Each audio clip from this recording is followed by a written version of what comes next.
Good morning, YouTube. Thank you so much for watching. It is Friday, right before the weekend. I've got a live video coming later today that will be talking about who won the Rachel O'Leary fundraising prizes. I thank you so much. All that information will be in that video, but we're gonna watch a fish feeding video and then get on with it.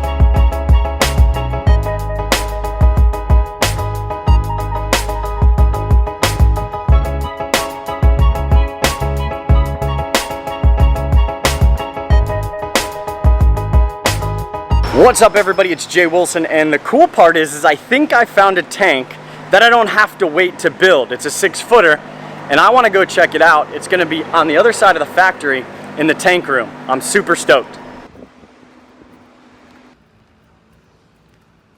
Super cool news! Other than this sweet, massive tank stand. It's pretty intense, but check it out. Look what I found. Look at this. Let me go get a tape measure. I'm pretty sure this is 6 foot. It does have an overflow, which doesn't really bother me. I'll just get a sump, but it means it's much faster than waiting for one to be built. So let's go grab a tape measure. I had to like fight to borrow this. So here's the deal. Get the drum roll drumming. 72.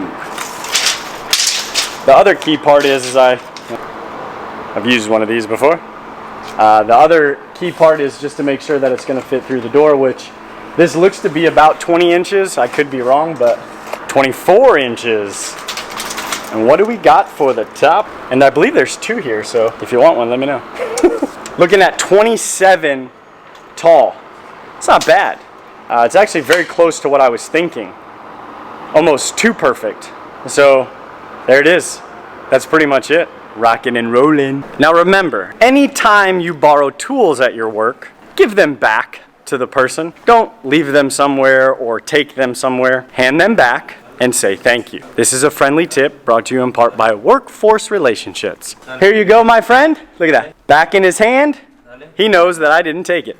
So finding a tank that size is, well, like a dream. But I mean, granted, I work in a place where we make aquariums. I just didn't know we had those sitting over there. I mean, that's awesome. Internally, I'm really pumped. The only problem is I don't have a stand or canopy yet. And I will say this, if you make your aquarium look really nice, your significant other, doesn't matter who it is, may be more apt to let you keep aquariums in your house. I think there's a preconceived notion from a lot of people that don't know anything about fish keeping that seem to think fish keeping tanks and things are hard. They're usually ugly unless they're saltwater. And honestly, that couldn't be further from the truth. So,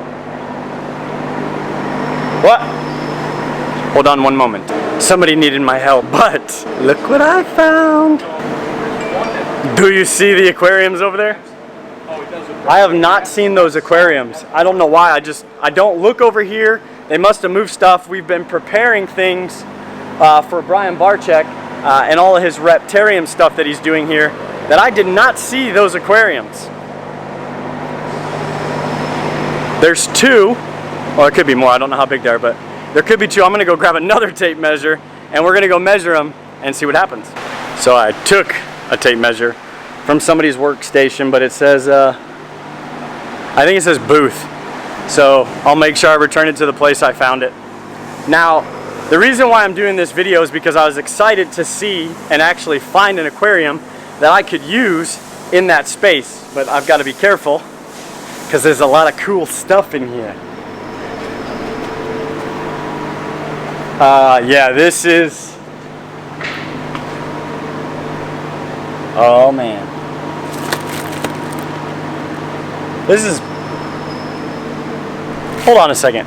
I don't know if you saw that on camera, but this is a plywood bottom tank. I've been here over a year, and we haven't built one plywood bottom tank.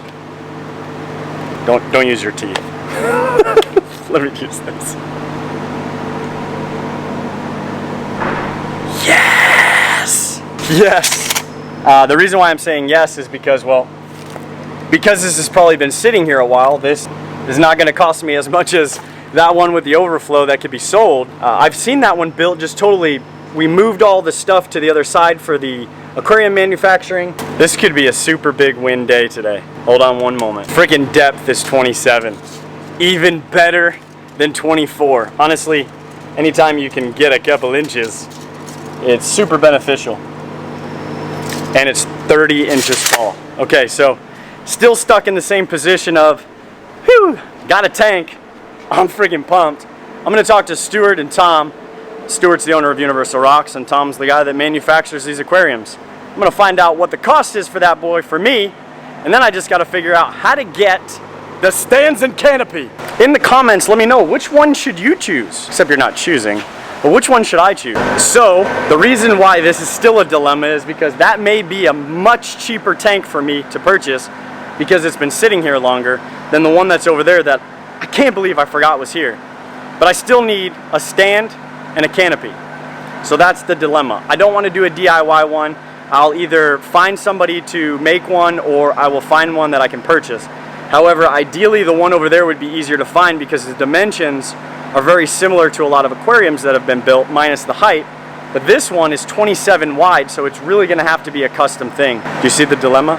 I still have to get these fish out of here, so I'm probably still gonna have to set up the 75 for maybe a week or two until I can figure out that stand and canopy. So still super exciting, even that guy who's eating Cheetos. But the cool part is, nobody moved my rocks or background. So everything I did in last week's video is still right here.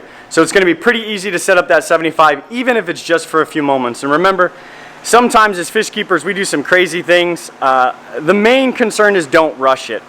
Have it planned out. So tonight, I'm really gonna think about what I wanna do. Do I wanna chance it and leave those fish here for a couple more weeks until I can get that 6-foot tank up and running, find out the cost from Stuart tomorrow, and then just really almost start over again in terms of decorating. Sunday's video will have been mute. You just learn how fast you can escape a tank. So I'm rambling. It's exciting. I have 2 tanks to choose from. I'm probably just gonna choose the cheaper one at this moment and figure out the stand. Before I go, let me give you a motivation tip. If you've got a kid, you're a new father or mother, you have a son or daughter, or maybe you just have a new child in your life, always pick them up when you get home. What I mean by that is when you come home after a long day, you should have enough energy, regardless, muster it up and pick that child up. You should be the voice your child or the child that comes into your life hears, even in the worst times, so that when they are walking through darkness, they remember that you were always there to pick them up. And when they get too heavy to be picked up, be there to pick them up emotionally and spiritually. It'll do wonders for the children of the world, let alone just the future. And it'll probably do a lot for you too when you see their smiling face. Thank you so much for watching, liking, sharing, tweeting. Comment, let me know what you think. Which tank would you get? Seriously, which tank would you get? And how would you do the stand if you knew your wife wanted it to be very, very attractive in the home? You know what's next. Holla!